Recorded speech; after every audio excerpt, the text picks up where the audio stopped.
Good morning. Bharat, am I audible? Yes, sir. Okay.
the sum of fuel cost in all the generators. So minimizing this fellow in this equation is the objective of an economic dispatch problem. Okay. Now, in a unit commitment problem, we are finding out whether the unit should be turned on or turned off.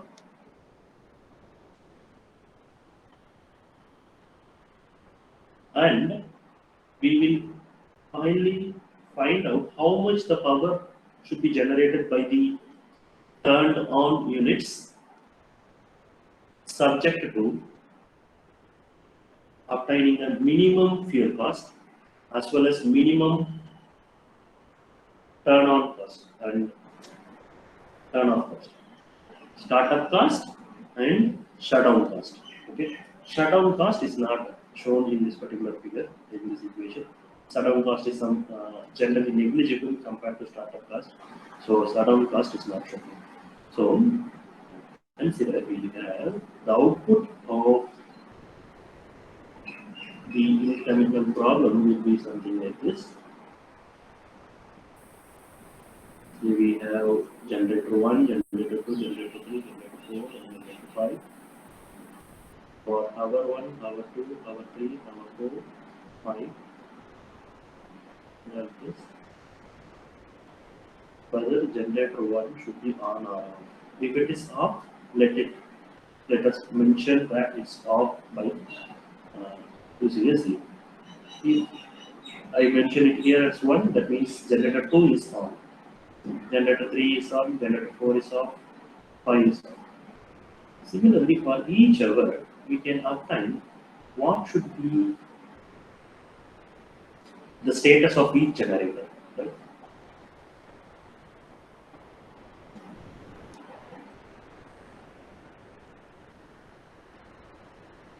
It will be based on the load demand and other factors, other constraints. So now, we will turn on different units at different time. Now you can see that from first interval to the second interval, generator number 2 is turned off. Okay? And generator number 1 is turned off at the first interval, and at the second interval it's getting turned on. Right? So that means that you have to spend some amount of energy to turn on this generator. Right? So a unit commitment schedule is prepared by minimizing the fuel cost in all the hours from 1 to 5. Say hour number 1, hour number 2, hour number 3, hour number 4, and hour number 5. 1 to 5. And the startup cost. When you start up this generator, it will incur some additional costs. So when you start up this generator also, this will start up, for starting up it will incur some additional cost. So whenever you start up a generator, it will you have to spend more amount of cost in starting it up. Okay, you have to spend some fuel to bring it to the operating temperature, and then you have to start. Okay, so some sort of procedures you have to follow immediately. You cannot start a generator. You have to follow some procedures step by step and create the atmospheric conditions, that is the temperature, pressure, and other variables, so at a particular range, and then you have to start the generator. So starting up a generator will incur some cost. Once this schedule is being generated that is these ones and zeros, then you have to find the amount of power generated by each generator, each committed generator. Say in hour number 1, generator 2 and 3 are turned on. What should be the power generated by generator 2? What should be the power generated by generator 3? That we have to find out.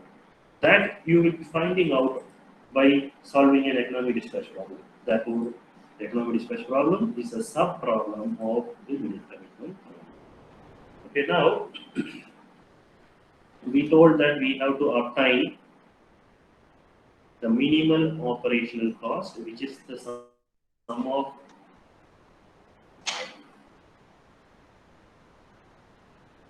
minimal operation cost, which is going to be the sum of the fuel cost incurred in all hours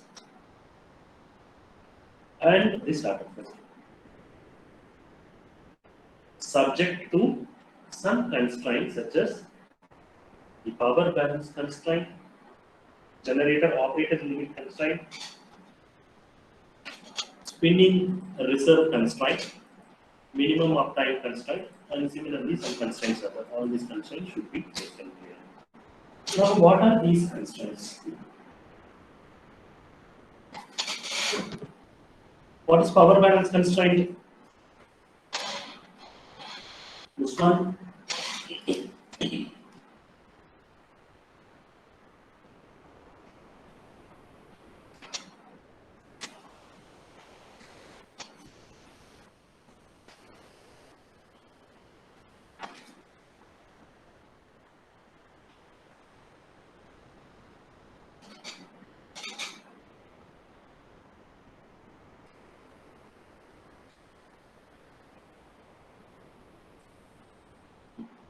Bharat, are we connected?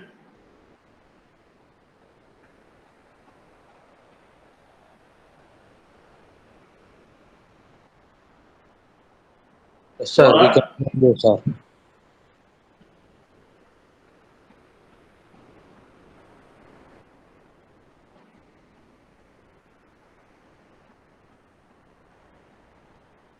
Flora, what is power balance constraint?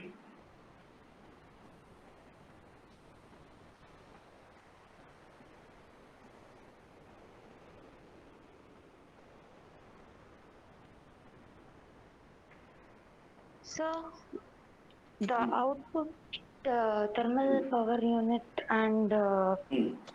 losses, some of Hmm. these. Some of these, Some of the sum output of power units. power generated should be equal to power demand plus losses. Okay, this is P losses P. Yeah. Okay.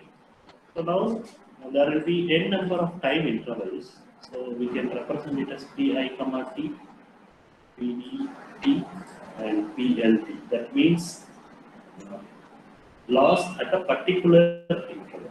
Okay. Then the generator operating limit constraint means there will be a maximum value and minimum value for the generator. Within that, we have to generate power. Okay, that is the generator operating limit constraint.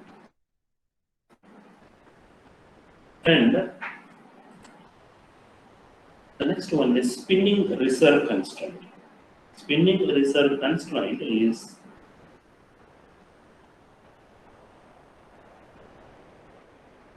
sum of amount of generation in all units, all committed units, minus the present load and losses. Okay. Sum of P max minus demand plus losses. Okay. That's going to be the spinning reserve.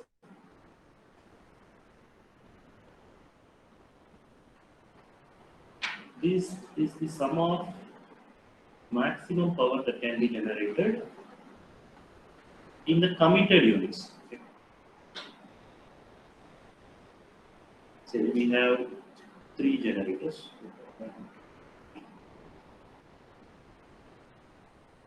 Let P max is 100 megawatt.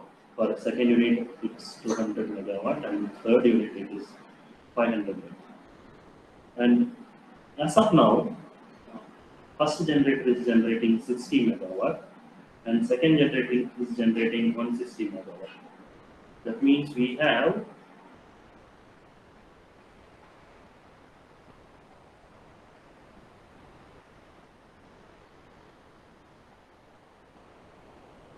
300 megawatt as sum of Pmax, and if we are supplying 150 megawatt as the load,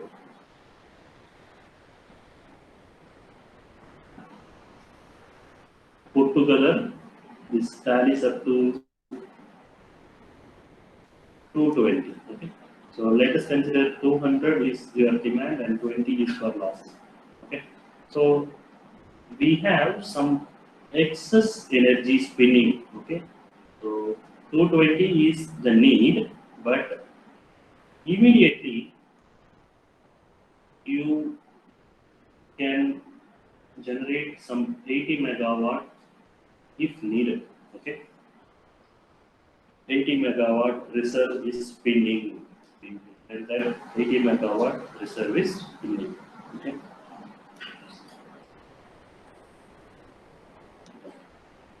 That's called the spinning reserve. Spinning reserve. Now, for a power system to operate securely, we have to have some percentage of load as spinning. Okay. Say if 220 megawatt is our load, at least 10% spinning reserve should be allocated. It will be defined by the system operator. It is necessary to ensure that the system frequency is maintained even if one or more units are lost. If some unit goes out of control, you can make use of the spinning reserve and make these commuter generator to generate more amount of power and the frequency can be maintained. Okay, that's the need of spinning reserve. And there will be something called minimum uptime constraint for each generator. Say we have a schedule like this.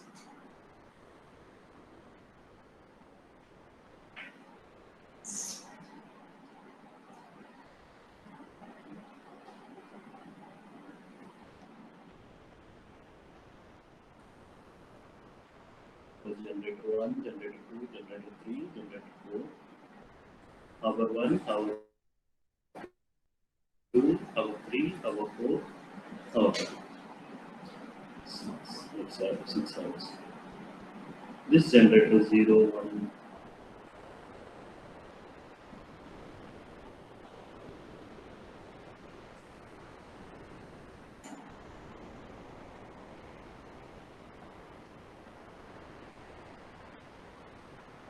If I am attaining a unit commitment schedule like this,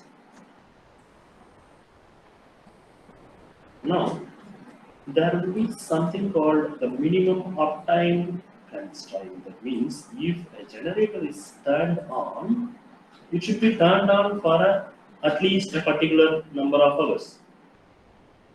If the minimum turn on time is set as 2 hours, if one generator is turned on, it should be turned on for 2 hours, or else you should not turn on. Right? Immediately turning on and turning off a generator may not be possible. At least you should turn it on for 2 hours. That means you cannot allow this operation. Okay? This generator 1 cannot be turned on for 1 hour and turned off the next hour. That's called the minimum uptime constraint.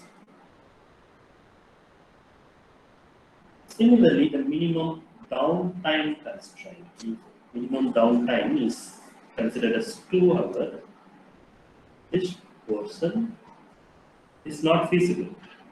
If you turn off for 1 hour, You cannot again turn on. Okay.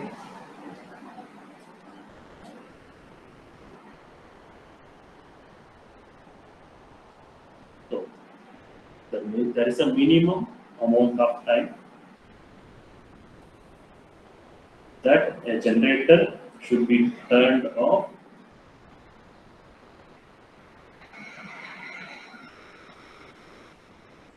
and that is defined by minimum downtime constraint.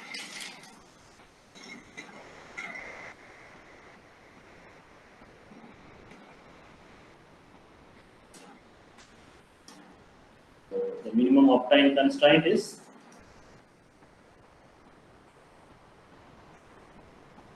will limit your generator to turn off and turn on immediately. The minimum downtime constraint will limit your generator to turn off and turn on immediately. That is, there should be a minimum amount of time difference between the turning off and turning off on of the generators. You should allow the generator to settle and then you can turn it on. Then we have some constraint called the crew constraint. You should note that to turn on and turn off generators, we need some operating persons. Those operating persons can be collectively called as the crew. There will be some number of crews in a company, in a power plant. If you want to turn on several number of generators at a time, the amount of human resource needed may not be sufficient. So you should look into that constraint as well when you prepare the schedule. At a particular amount of time, you can turn on only a particular amount of generators. And there is something called must run constraint. There will be some generators in your power system. They should be always running. When you are preparing schedule, you should always ensure that a particular system is running. If you are operating with thermal as well as water plant will have its own schedule.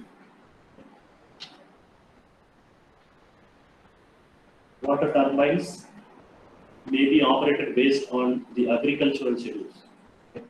At certain time, they should be turned on.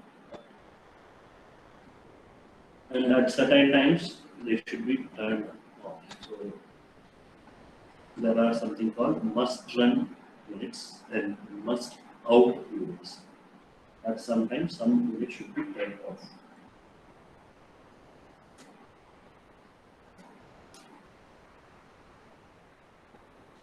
So we have these constraints in solving the unit commitment problem.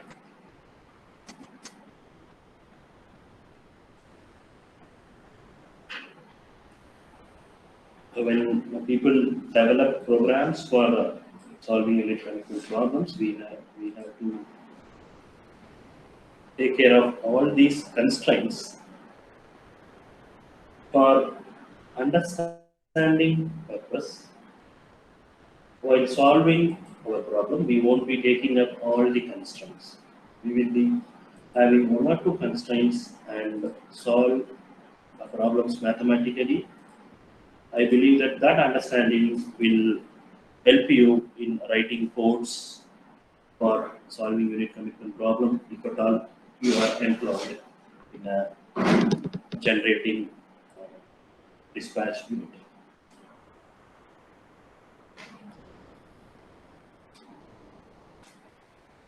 In unit commitment, there are two costs associated.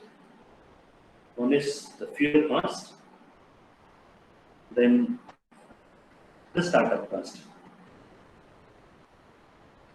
Fuel cost is the cost incurred by the generator to generate a particular amount of power, and that's already been discussed. And its equation can be something like Ci is equal to alpha I plus beta I pi plus gamma I pi square. That we discussed earlier classes. Now, when you start up a generator, it will incur some cost. Wait, And yes, Freeway Cafe and Restaurant. okay, thanks for the advertisement.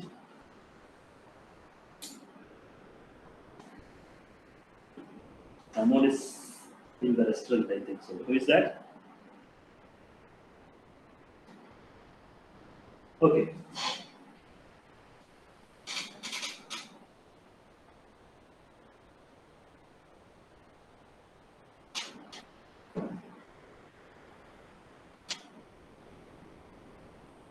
Now, when you start up a generator, you have to turn it on, and the generator should be made ready to generate the required amount of power.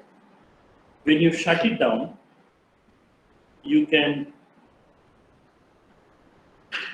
decommit the unit and you have to allow it to cool. There is another process called banking.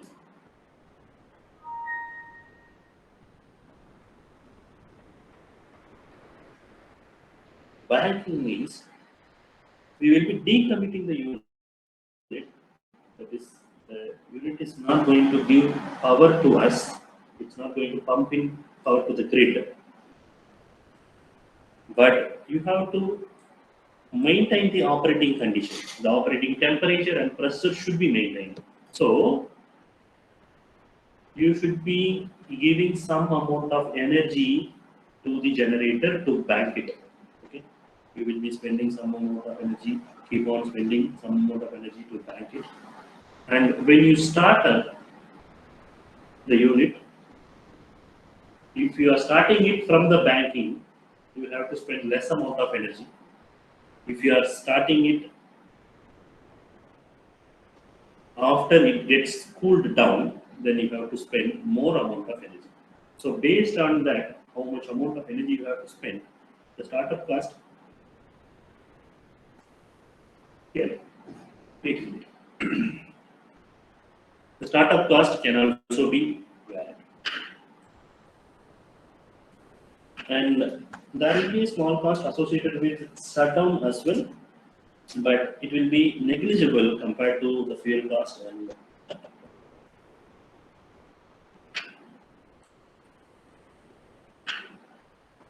there are two states of a unit in a unit commitment problem: committed and not committed. Committed, I will represent it using 1, not committed, I will represent it using.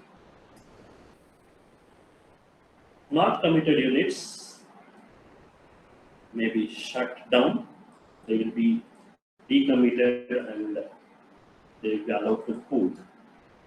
And sometimes the units may be turned. Instead of shutting them, instead of allowing them to cool, we will just decommit the unit and maintain the temperature and pressure.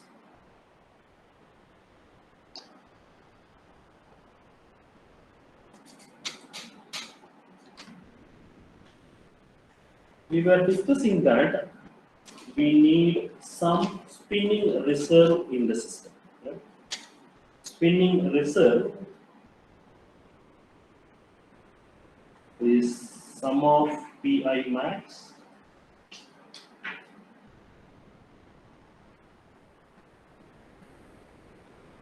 minus P plus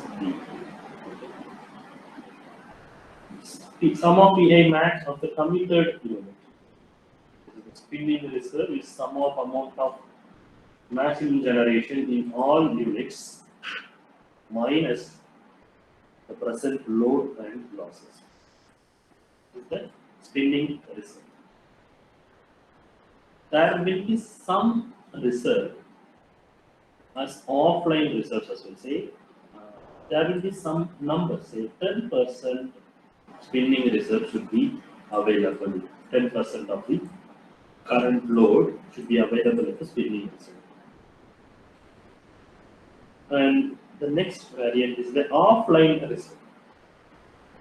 Offline reserves are the quick start generators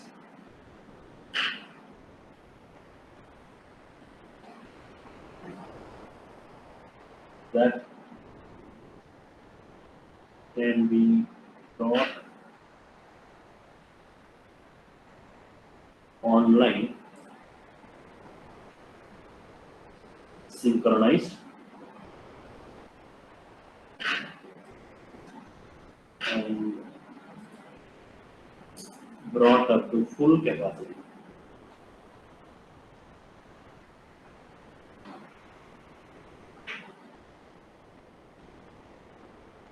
The quick start generators connected to the grid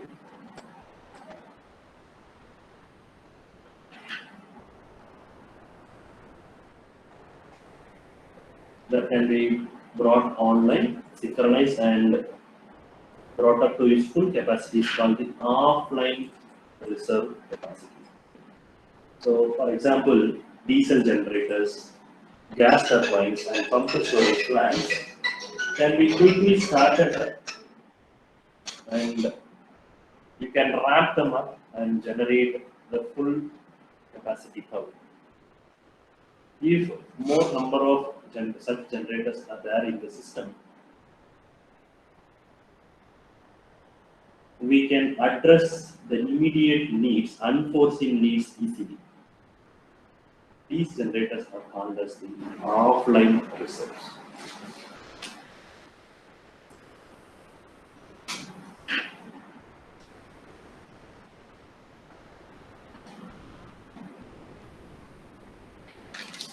The reserves can also be classified as hot and cold reserve.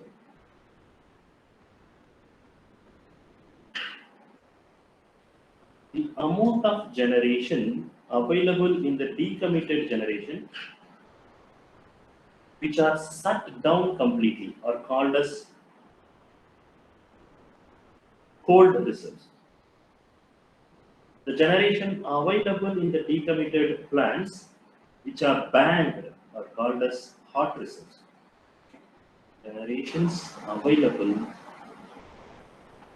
at bank are called the hot reserve. Generation available in the grid, but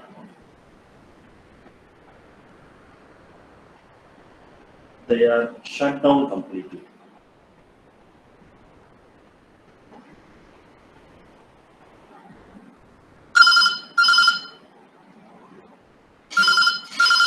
One minute.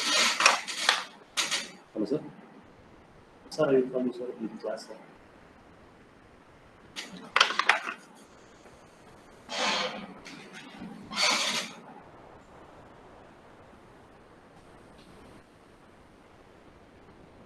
Excuse me. Cold reserves are the generations available in the grid, but they are in shut down state. Okay. Reserves are excess energy available in the grid. Excess energy available in the grid. If it's in shutdown state, then we call it as cold reserve. If it is in banked state, then we will call it as hot reserve. And if it is in the committed state itself, it's rotating itself, then we will call it as the spinning reserve. Okay. And we have another kind of reserve as well, the offline reserve that are on the use of quick generators that can be brought online and synchronized, and they can be brought up to the full capacity within few moments.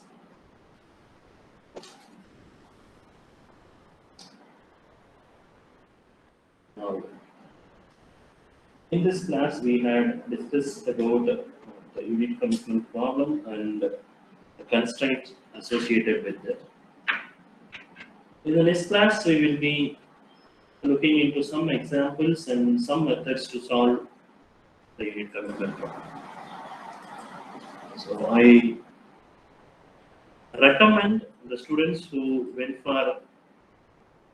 to home for GATE to collect the materials covered in the last week from other students and write it in your note. That will help you and give a better understanding for the classes in this week. If you have any doubts, please let me know.